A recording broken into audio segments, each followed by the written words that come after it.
Tonight on the All Kinds of Weather Forecast, we give an update on the Billy Napier saga in Gainesville. When will he be relieved of his duties? What we're hearing behind the scenes, and we preview the Mississippi State game. This is the All Kinds of Weather Forecast.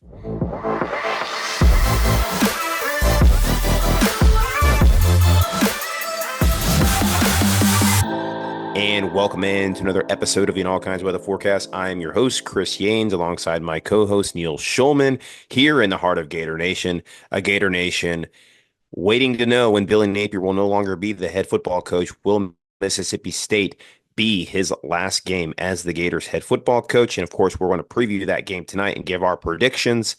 But before we get to all of that, make sure if you're not already, hit that subscribe button down below, leave a like on this episode, and leave a comment on your thoughts thus far. That fact that Billy Napier is still the head football coach, and when you think he will be relieved of his duties. Do you think it'll be after Mississippi State this weekend, during the bye week, after UCF?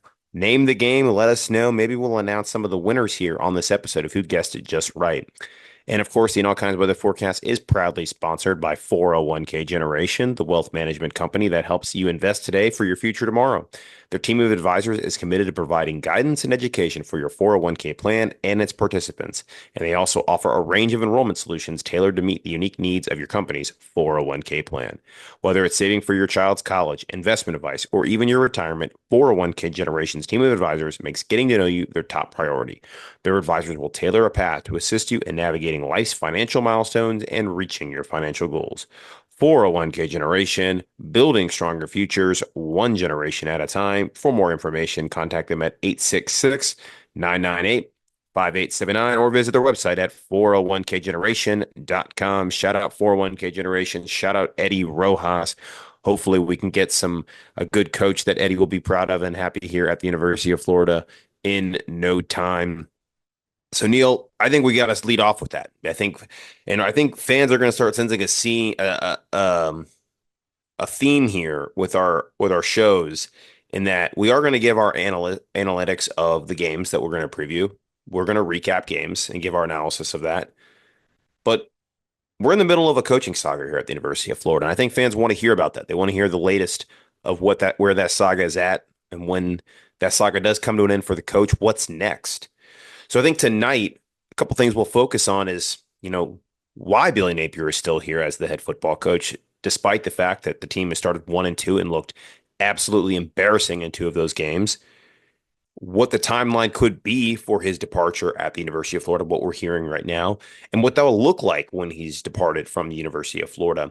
And then we'll look at kind of the best and worst case scenario for the season.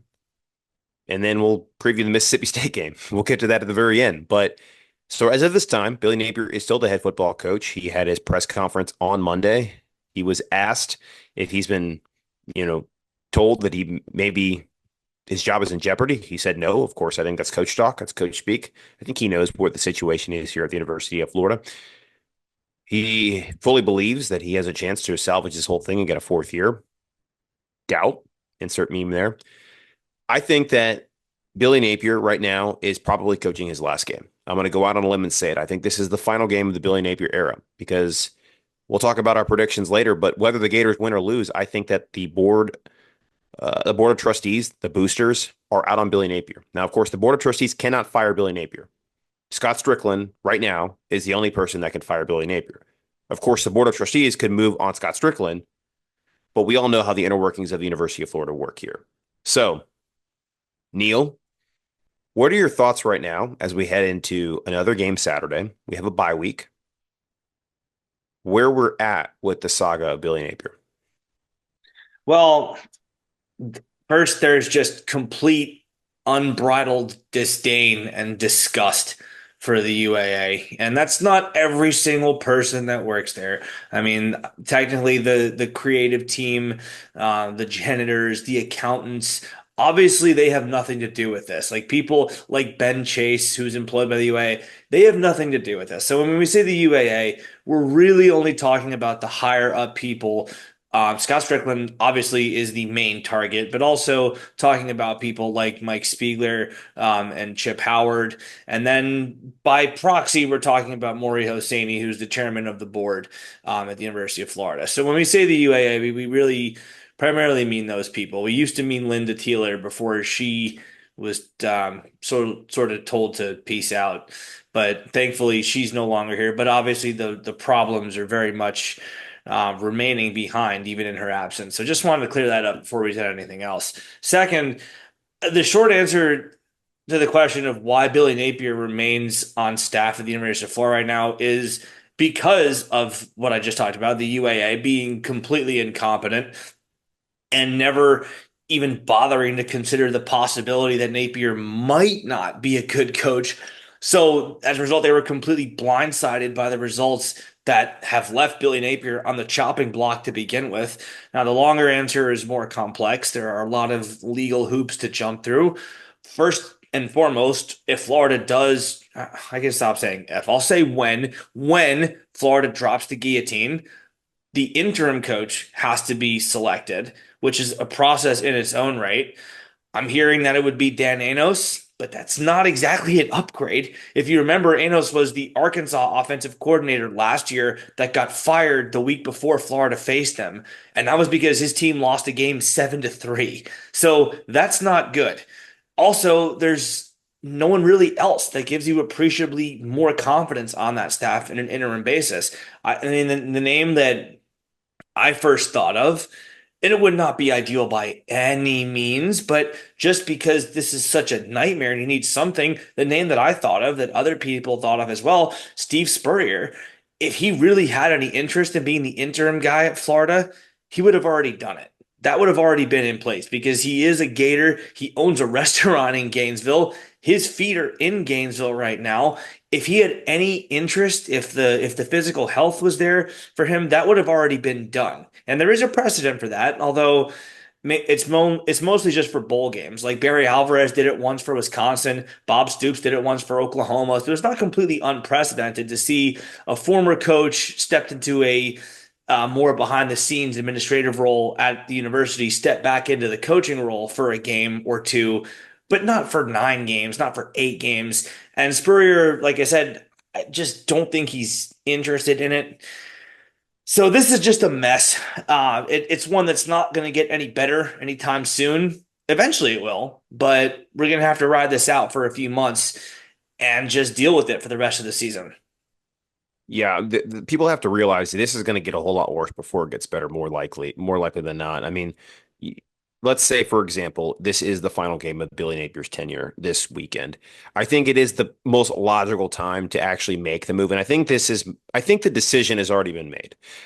We've all know that there's a high likelihood that what we've heard is that the board or the boosters have already collected the buyout money. The money is there. They have the money. University of Florida has money in their program to make these sorts of things happen. And it's the high boosters, by the way. It's not like the Gator Collective or Florida Correct. Victorious people who give 5-10 bucks a month. This is the Hugh Hathcocks, the Gary Condrens, Gail the Hal Limerins. Lewises, people like of that Yeah. stature. Yeah. Yes, correct. We've, people that have donate buildings to this campus, stadiums to this campus. This is how it happens overnight. And when they decide that it's over for a coach, it's over for a coach. And so I think what's happening now is I wouldn't actually be surprised if Florida even won Saturday that he's out the next game. That has happened before in coaching circles. But as far as Jimbo.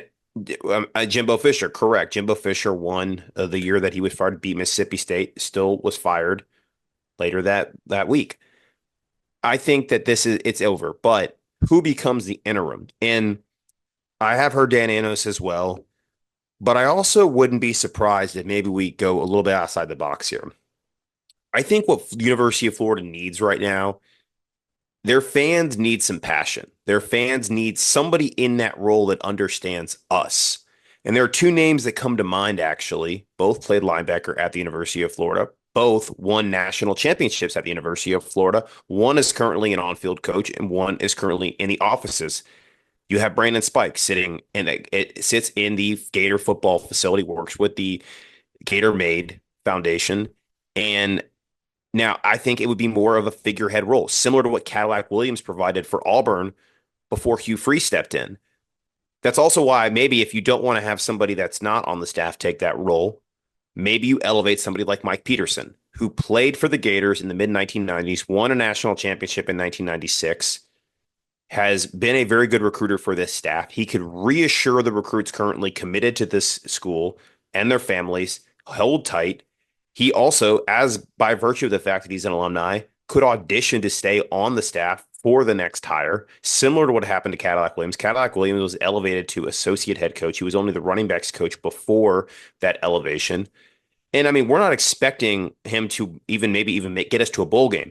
But we're really asking for is to keep everything together, keep the glue together between now and December, because Florida is more likely than not going to be looking at coaches that are going to be coaching in the college football playoff.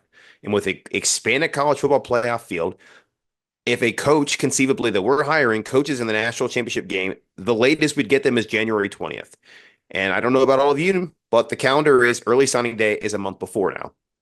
Transfer portal starts at the month before. So Florida would essentially be sacrificing potentially their entire recruitment class for 2025 if they can't keep this thing together. However, if you were to elevate somebody who cares about the program, who has a vested long-term interest in it, why wouldn't you elevate somebody like Brandon Spikes or Mike Peterson to that role? I think it makes complete sense. There's continuity, and Peter will be trust, more importantly, from the fan base and the boosters that this thing can eventually get righted once the permanent person is hired. It's a great thought. It's not going to happen because the University of Florida is going to do the worst possible thing until they prove otherwise. Fair enough. Yeah, and I think you and I have. I'm always the wishful, half glass full guy on the show, and Neil always brings me back down to reality. And I'm not putting a high. The scenario I just said is something of, I guess, logic, but University of Florida right now, their athletic department doesn't have logic, and more likely than not, it's going to be somebody like Dan Anos or somebody who is a lot closer to the head coaching role, who probably will not be a part of the staff come this time in just a Yep. couple of months. So it's crazy to think, but right now we're in this wait and see limbo mode. We got to see what happens this Saturday in Starkville, Mississippi. And history lesson, we actually talked about it in the season preview show. A visit to Starkville ended a coaching tenure back in 2004, 20 years ago, as Ron Zook was relieved of his duties. However, he was allowed to coach out the remainder of the season and actually almost went undefeated. The only loss he had was to the Bulldogs in Jacksonville, and it was a very close game, 31-24. A very good Georgia team coached by Mark Richt at that time. But His first loss to Georgia, by the way. yeah, you're right. Yeah, he went 2-1 against Georgia. It's crazy, crazy. Like we said, we would be begging for Ron Zook back at the University of Florida right now. But currently living through the worst coaching tenure as established on our show just the other night. So if you haven't heard that, make sure to go back and listen to it. It had some really good sound bites. So make sure you're subscribed to the show, going back and watching some of the previous episodes because there's a lot of good information in there, a lot of good information. But Yeah, we proved that Billy Napier is the single worst coach in the history of Florida football, and we have facts to back that up. yep. So if you haven't already, go back and listen to that one and then come back to this one, finish up with our Mississippi State preview. So best case, worst case scenario for the season, Neil. We've got Mississippi State this weekend. We've got UCF, Tennessee, who looks like a juggernaut, a national. I'll go as far to say a national champion contender at the moment. And then you have Kentucky before you get to the back half of that schedule that everybody talked about as just the vaunted five, which I wouldn't say it's the vaunted five anymore now that Florida State is 0-3. LSU looks vulnerable. So there are maybe some gettable games on the back half of the schedule. However, what is the best case though for this team in your opinion? I mean, I think the best case scenario is that Florida will steal one game they're not supposed to win. You can't ask them to steal two. And the games that I think Florida could conceivably win, there are only three of them. I think that's, well, I guess that's four. I really don't think we're going to beat Central Florida, but I realize there's also a talent gap there. We know that doesn't matter when you have a coach as clueless Central as Florida's Napier. offense looks good right now. I mean, the way they rallied and came back against TCU over the weekend. Just I think don't. about Our that. defense isn't going to stop that. I mean, but just think about like how I'm writing off Central Florida as a possibility. Like I'm already writing that off as a loss. But All right, I guess in theory it's possible that we beat Central Florida. So that there's Mississippi State. I don't think we're going to beat Kentucky, but that's plausible. And then there's FSU. So that gets us to 5. Then you got to steal one more to get to 6. That probably the best chance to do that is LSU, but Yep. I've Casey ruled that game. I'm not picking Florida to beat them no matter what the season looks like. That's a game that I'll never pick Florida to win again until they actually do it after the last 4 years of that series. So And Ole Miss could be Lane Kiffin's audition for the Florida job, yeah, so he's going to run the score up on us just to prove a point. yeah. So but between Ole Miss, LSU, I'm not even going to include Texas and Georgia as possibilities. Not even worth talking I about. think I think I think we can put Tennessee Tennessee's in not that worth kind of talking category about too. either. So Yeah. Ole Miss or LSU, they got to get one of those, and then they have to win every other game that's left on the schedule. And Yeah. I mean, that's just not realistic. Yeah. Again, the So issue the isn't that ceiling. Florida's losing games, is that they're getting beaten Yeah. down Yeah. on I their mean, home field. How are they going to win on the road? yeah, you're right. Yeah. And no, so worst case, 1-11. That's very possible. We don't win another game. Very It's possible. very possible. I agree. If we don't beat Mississippi State, I truly think this team is going 1-11. Maybe you beat FSU, but I mean, again, this staff is 1-8 in rivalry games. Mike Norvell at least beats his rivals. I mean, he beat Yeah. Clemson last year. Uh, He beats Miami. So let me say this. I think, and I don't want to spoil my prediction. I find it very difficult to believe as long as Billy Napier's the head coach, we're going to win another game. So with that said, if we make the move this weekend and we get an interim in there that can bring some life into the program, like I talked about, I think that you could see this thing even flip a little bit. And maybe it's not even Brandon Spikes or Mike Peterson. I gave an example of why how you maybe keep the program together because of their connection to it. But a guy like Russ Callaway too, who has experience running an air raid offense at Sanford, I do not believe we've seen his full offensive concepts. I think he's being handcuffed by Billy Napier in the play calling. That could also infuse some life into this program. And I think that our best chance at a best case scenario this season for that 5-6 win total that you talked about, Neil, is to go to an interim like that immediately. Immediately. So that's the only way we hit that though. But I agree. If we don't and we stay with Napier, 1-11 is absolutely on the table. And for our parents who lived through 0-10-1 in 1979, we're going to be living through something very similar again. we're going to be living through a season that I would say is worse than 1979. I know we have a win, but again, like I said in the Yeah. last show, you can't compare the last century to this century because those coaches did not have 1/10 of 1% of the resources or the army or the manpower that this current staff has. And even if Napier gets fired, you think that the interim guy is going to still have more resources at his disposal than all those other teams we talked about. Also, that was the first year of a coach's tenure, and the next year they were markedly better. So at least there was Yep. hope in that aspect. I mean, it wasn't. I'm sure it was just dreadful to live through that season, but at least you can say, all right, well, it's the first year. I mean, that's really bad, but maybe he's just installing a new way of doing things. And it turned out that that was true because the next few years were all much better. But this is cooked, this is finished, this is done. And now, Chris, I'm wondering now how Florida is going to stay focused through all these Yep. distractions. And the more I think about this, because like we don't talk about our thoughts before the show, we just like talk about talking points. We set an agenda. But the more I've been thinking about this, and the more I've been wondering, like, what can I possibly say to answer this? The answer is I don't think they do.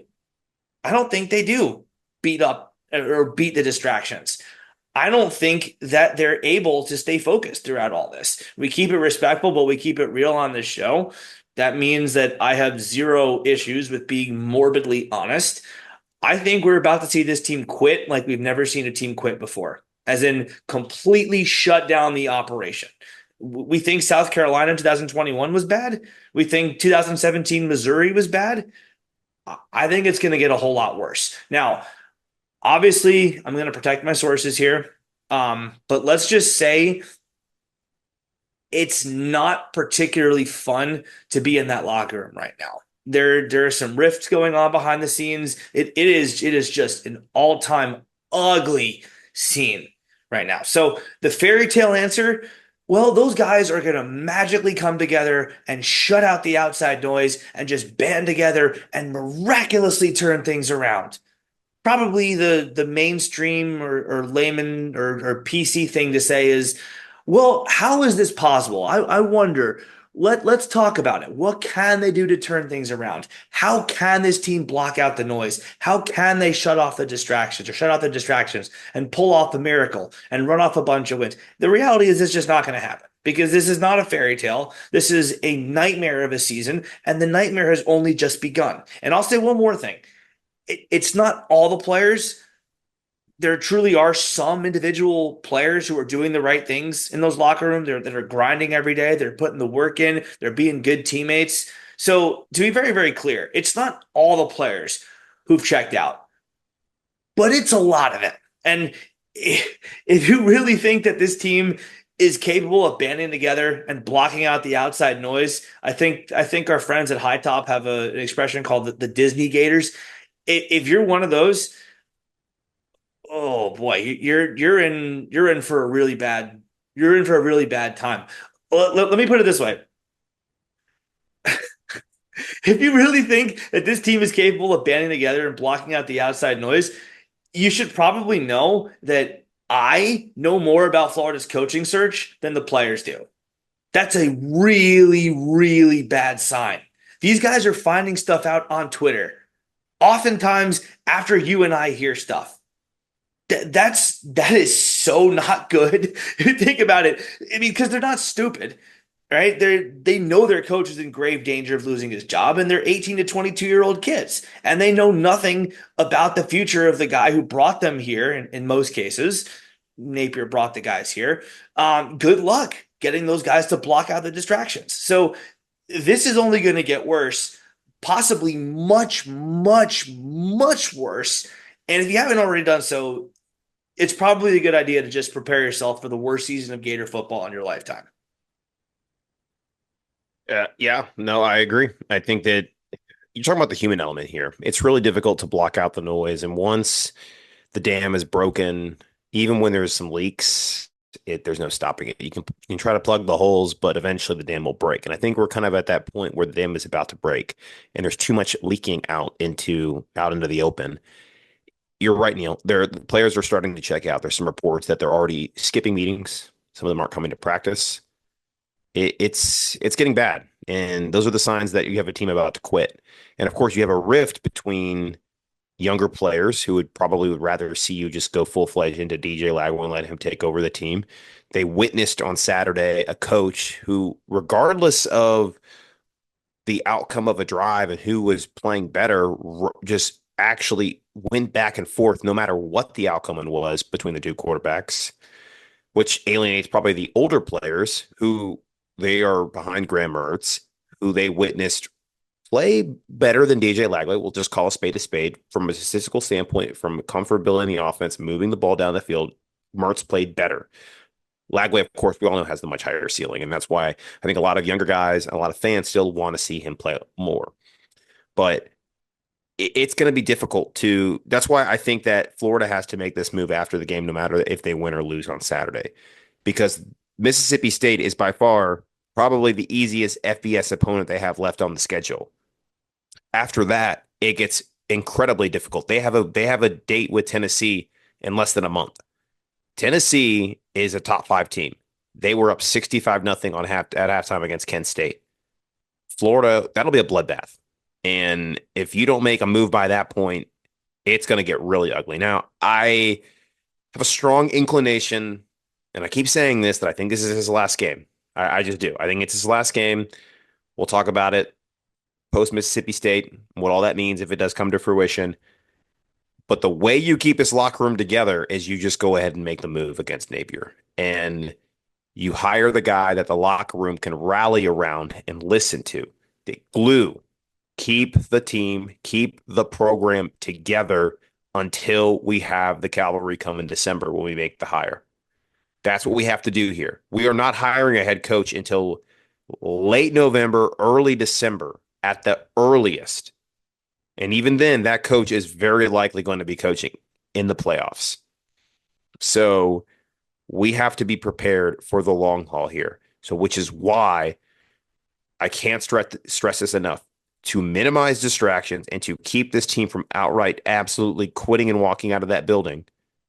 You have to make the right interim decision after the weekend here during the bye week so we can have a proper install for the game against UCF and give us a little bit of hope when we play maybe one of a game we can get up and jazzed about against an in-state team that wants nothing more than to embarrass us in our home stadium after all of the smack talk that has transpired between the programs over the last half decade. So this has to happen where we need to make a move really quickly. Yeah, you gotta just make peace with the fact that we're gonna lose that game to Central Florida. It sucks that we draw them in this year of all years. Um, I mean, there's just nothing else. There's nothing else that I've seen that gives me confidence that Florida is going to even compete with them. They haven't been competitive against the FBS teams they've played this year. Florida was what a 2.5 point underdog to Miami, and I think a 4 point underdog to Texas A&M. They got blown out by both of them, let alone win the game. They got embarrassed by both of those teams at home. I'm sorry, I'm not seeing it. Mississippi State is different because they are actually worse than Florida. Somehow, believe it or not, like try to take your orange and blue glasses off where the sky is falling and everything is terrible and everything is just going to suck for as long as you can see ahead. Mississippi State is objectively worse than Florida. They got blown out by Toledo. Now, you think losing at home to Texas A&M and Miami by double digits is bad? Try being down 35-3 to a MAC school on your home field. After the week after being down 30-3 to Arizona State.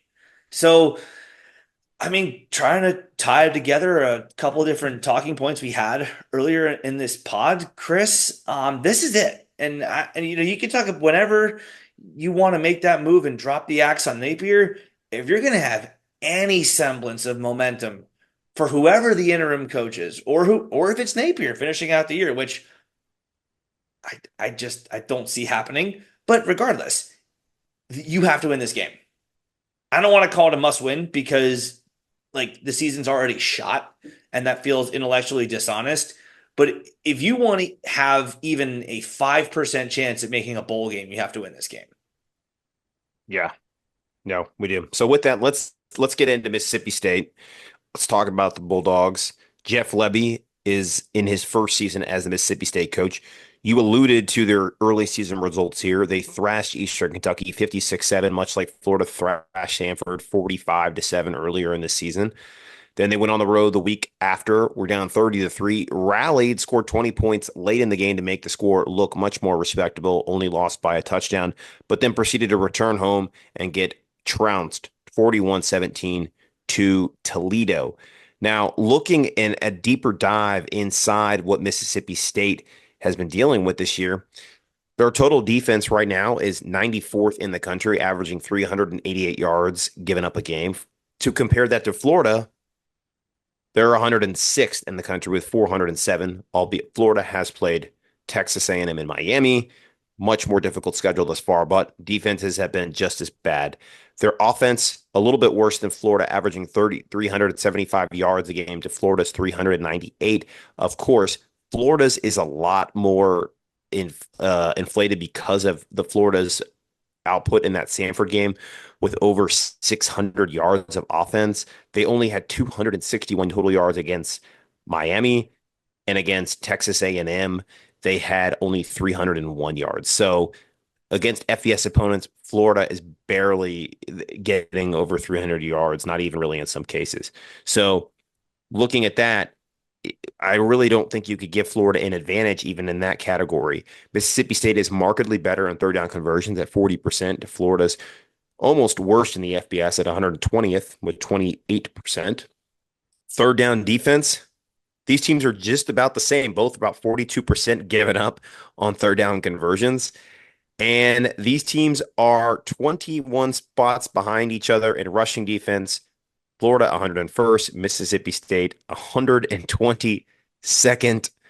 Passing, very similar, 39th and 43rd, respectively. Florida with a slight edge.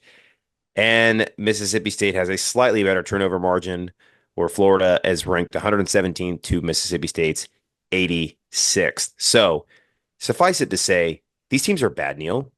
They're reeling. Now, the difference is Jeff Lebby is in his first season at Mississippi State. Billy Napier is in his third season and maybe in his final game as head coach, as we've already talked about.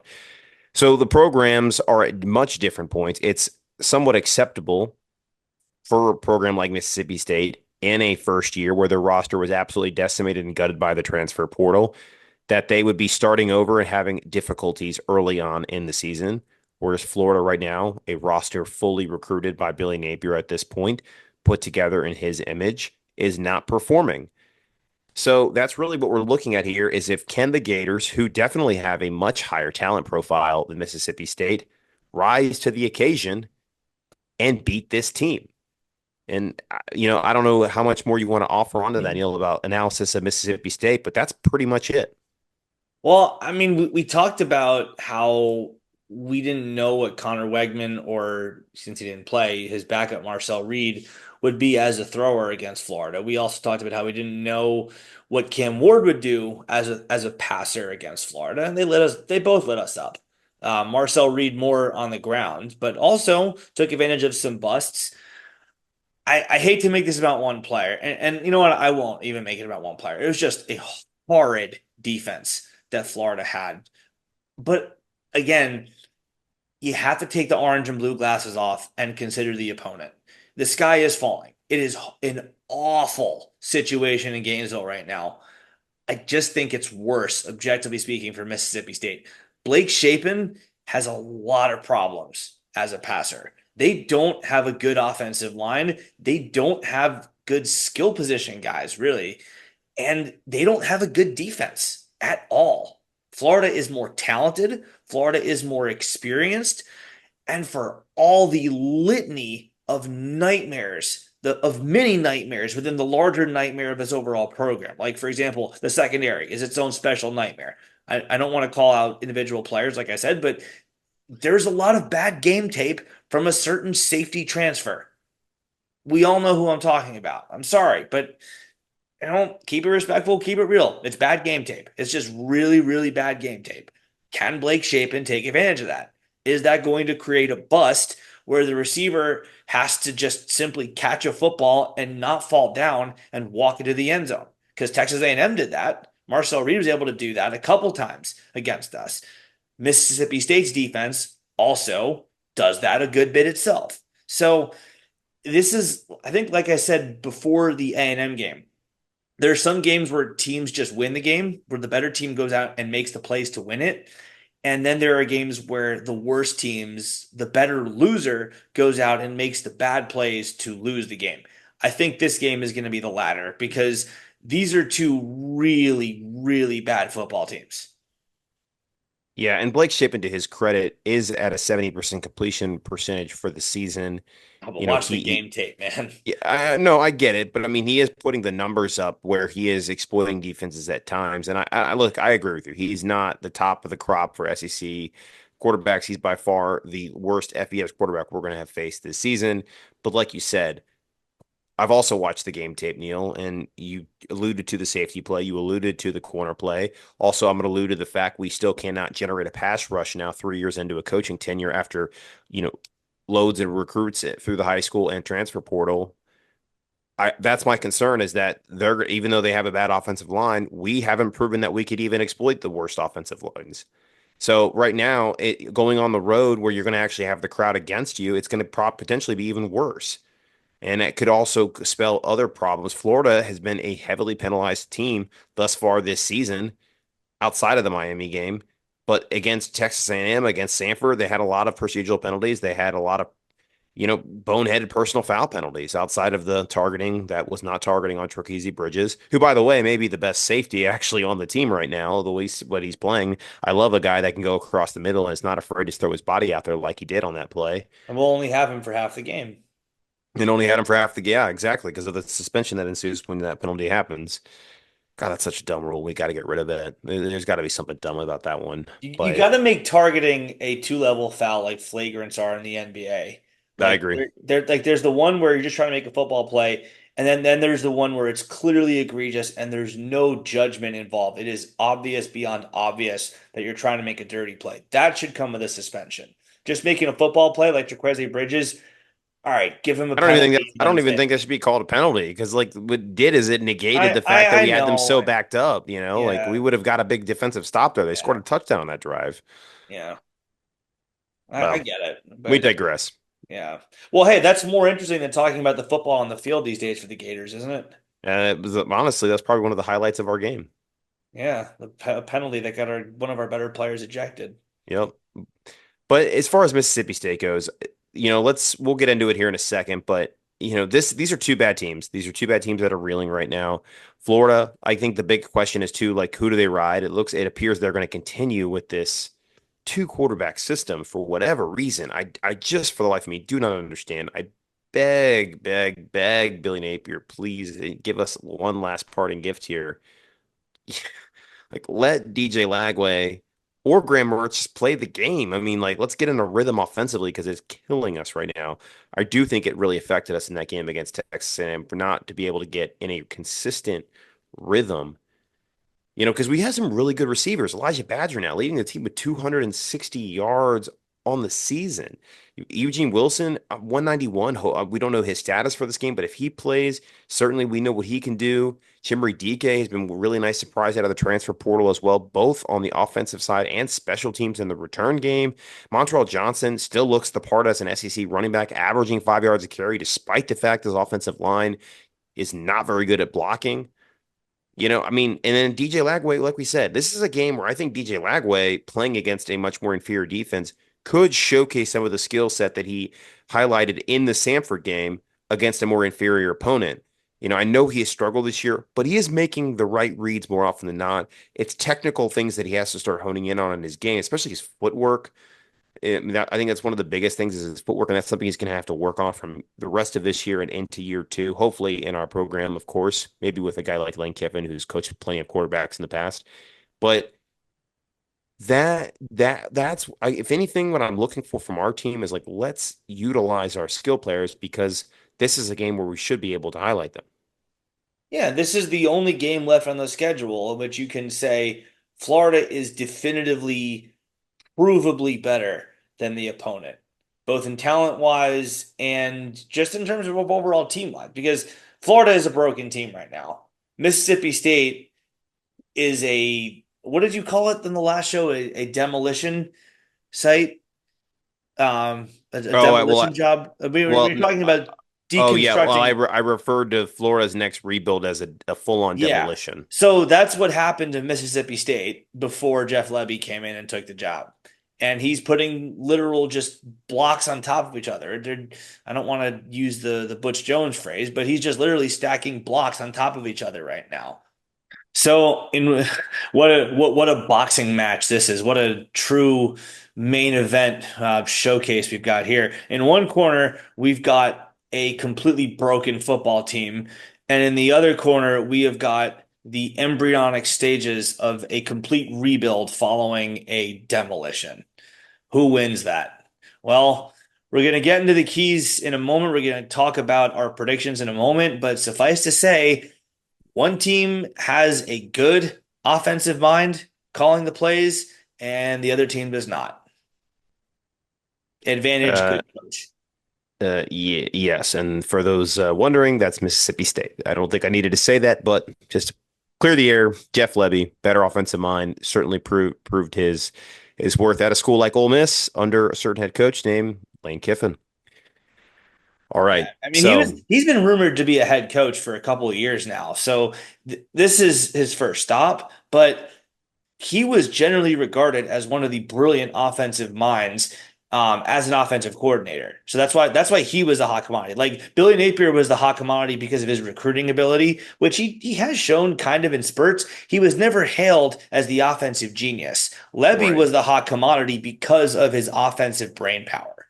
Yep, exactly. Now that is very true. And I mean, I think long term he could have success at Mississippi State. He's certainly going to have to get his athletes and his program in there. It's going to take some time, like you said. It's a full on demolition, but could start for the game on Saturday that we're now going to get into the keys to that game. So, Neil, final verdict time. Let's give our keys to the game, percent chance to win, and a score prediction.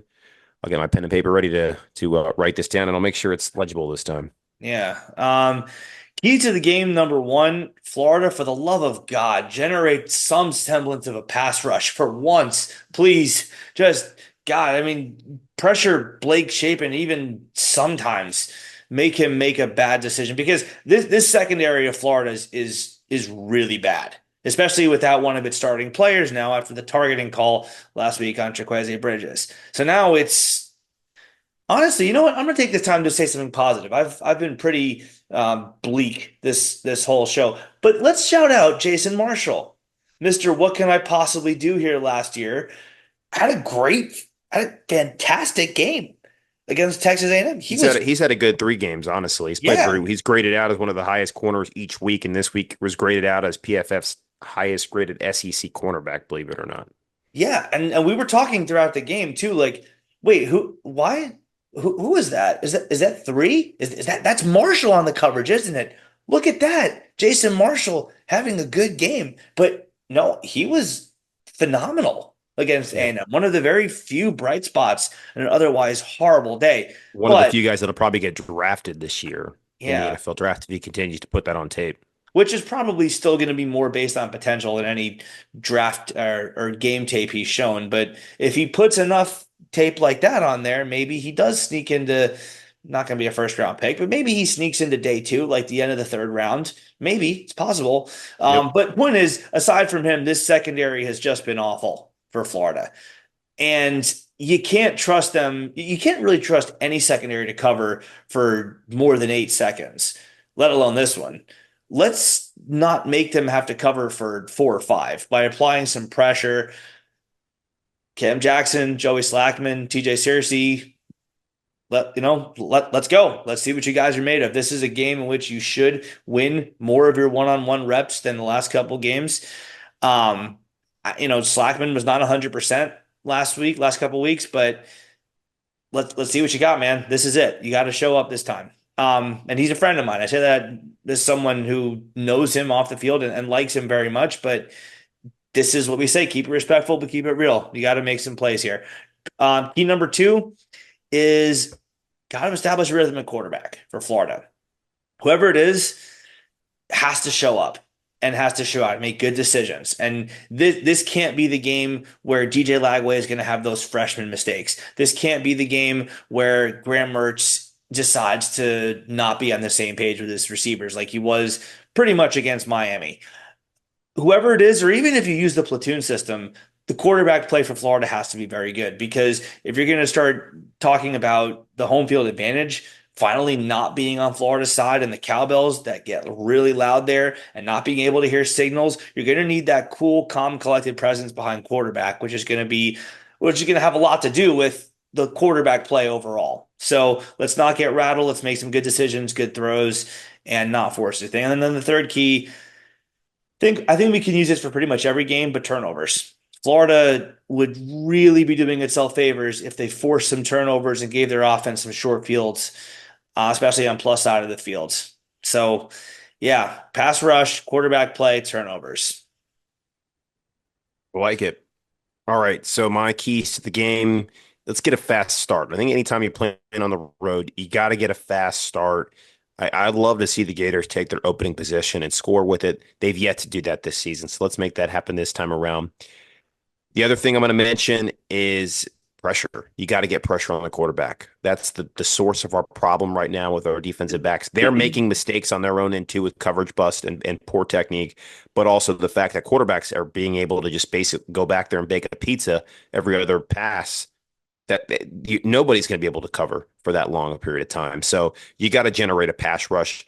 And the last thing, let's nix this two quarterback system already. I'm going to call it dead now before it really even started.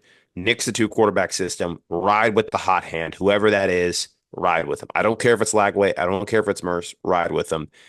I would love to see maybe Lagway because I'm thinking long term in the future. I want to get this guy comfortable here in the Gators uniform in Gainesville.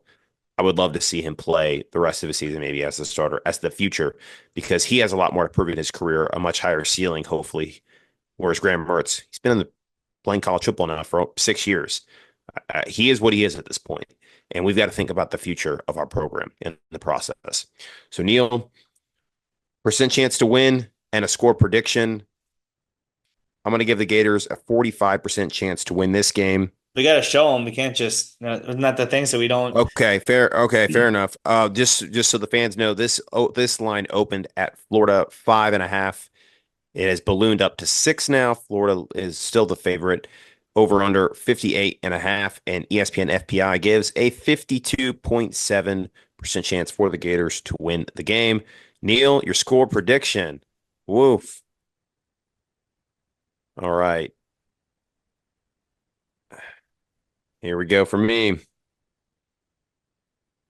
Whoa, Mississippi that's State. worse. You said woof, like you thought that I was being the negative one. You're more negative than I am. 10 Yeah, points? yeah. They just. This is a Dude, they game they where, got baked by Toledo. yeah, I don't know. I like for whatever reason, the score just kind of stuck out in my mind. 27-10. I think this could be a circa South Carolina 2021 game, unfortunately for us. You know what? I see that. The only thing is, I think that unlike South Carolina, Mississippi State's talent is so far beneath us that they can't blow us out. They'll make plays. They'll win the game. I have them with a 63% chance to win the game. Did you give your percentage, by the way? 45%. Yours is 45%. Okay, so I give Florida a lower percentage chance, but I have the closer score. So again, I say 38-28 Mississippi State and 63% chance for them to win. And just unbelievable how we got to this point, Chris. I think that I mean we were saying in the preseason it's possible that Florida loses to Miami and Texas A&M both. They very well could lose to one of them. Most likely scenario is that they do win both. We said this. Yeah. And not only do they lose them both, they get humiliated in both Yep. those games. They get ripped apart. And now here we stand saying that Mississippi State's going to beat Florida by double digits. Oh, how the mighty have fallen. Never really was that mighty though to begin with. But you're right. To your point, I mean, we thought that Florida would be undefeated in our predictions at this point in the season. Getting some momentum, having that snowball going into that second half of the year, getting excited for some of those matchups, that road matchup against Tennessee, a home game against UCF to kind of prove ourselves as the better school in the state of Florida, maybe steal a couple games on the back half end. But God, it is just demoralizing right now where we're at. And that is why we're on the precipice of a coaching search. It could ensue any day now. So make sure that if you're not already, you're subscribed down below, following along, leave a like on this episode, leave a comment on what you think is going to happen this weekend at Starkville. Leave a comment, like I said, also prediction when you think Billy Napier will be relieved of his duties and fired, and tell us when you think it's going to be. And we'll announce some of the people that hit it right on the head. So, Neil, I think that just about does it here for a preview show of Mississippi State. Sorry to be morbid, folks. We'll be a little more upbeat when we get into the coaching search, I think. When we start maybe coming up with a hot board of coaching names of guys that we'd like to take over the program. Spoiler alert, Jamie Chadwell, who's the odds-on favorite according to Vegas now, is not my favorite. No. But we have a If long way to Florida go hires until Jamie Chadwell, this thing has gone horribly, horribly wrong. I think I saw a couple of fans say we'd Greg Schiano the administration at that point. And if anybody knows what I'm Yeah. talking about, when Yeah. Tennessee said they were going to hire Greg Schiano, the basically it was a complete revolt and everybody in their athletic department was fired. Phil Fulmer took over. hire Jeremy Pruitt. Of course, we know how all that ended, but they ended up winding up with Josh Heupel now, who has Yeah. absolutely turned that program around. And it's because of competent leadership by a guy named Danny White, who used to be the athletic director at UCF and his brothers with Mike White. But Danny White, unlike Scott Strickland, likes NIL and actually announced today that they will be charging a premium 100%. for their ticket sales that will support the athletes directly, which, I got to say, Neil, I would be willing to pay it if the product on the field is good, which right now Tennessee is a top five team in the country, and I think their fans are more than willing to do so. Florida fans, I know, would be more than willing to do so, but we're just lacking that innovation right now in our administration. So You know what that story proves? The moral of that story is bullying works. Or if you don't want to call it bullying, pressure works because we don't, obviously there are certain, noise in the system. yeah. Well, there are obvious like certain legal lines we're obviously never going to condone. Like we're never going to condone threats of violence or anything like that. I mean, don't, Doxing yeah, don't post their home address. But pressure them. It's perfectly legal to in the say, public hey, square, in the public square. yeah, right. Exactly. Exactly. There's nothing wrong with saying, hey, you suck at your job. Don't go after their wife or their kids or anything like that. But as long as you're keeping it strictly to their professional job performance, yeah, bullying works, pressure works. Keep it up and let them know, hey, you don't belong here. There are ways to do that, obviously, that are, that we condone, and there are ways to do that that we do not condone. But Scott Strickland, on the other hand, it just came to light today. This is a good way to cap the show. It came to light today from our friends at High Top, actually, thanks to their interview with Shannon Snell, that Shannon Snell said that, yeah, I know for a fact that there was a high-level donor who wanted to donate a lot of money to NIL, and Scott Strickland told him, or he didn't name Scott Strickland, but I'm telling you that's who it was. Scott Strickland said, no, that money would be a lot better served for our stadium renovation. And the reason I know it's Scott Strickland is because I have had four other boosters tell me that he has made similar comments, which means that it's a theme. I've had a booster tell me that Scott Strickland told him to his face, "We are Florida. We don't need Don't to overpay. overpay for I other told people." you that. So that means he said it twice. That's great. I told you the same thing. So that's great. So that means that that's a common thing he's saying on the recruiting show. Look at this. Look at what happens when we do podcasts, Chris. We pool our information together live, literally for everyone to hear and see us make this discovery in real time. So that means that Scott Strickland has a common stock line of telling boosters, high-level boosters at his speaking engagements, yeah, we're Florida, we don't need to overpay. That's fantastic. I'm really glad we did this show tonight now. God, I loathe Scott Strickland. What a way to cap a show Great for God. Mississippi State. And in case you missed it, Neil and I both are predicting Mississippi State to win by double digits this weekend at Starkville. Could that spell the end to Billy Napier in his tenure? Come back here to our next episode here on the All Kinds of Weather Forecast to find out. But from all of us here at the All Kinds of Weather Forecast, your host Chris Yanes, Neil Schulman, signing off from another episode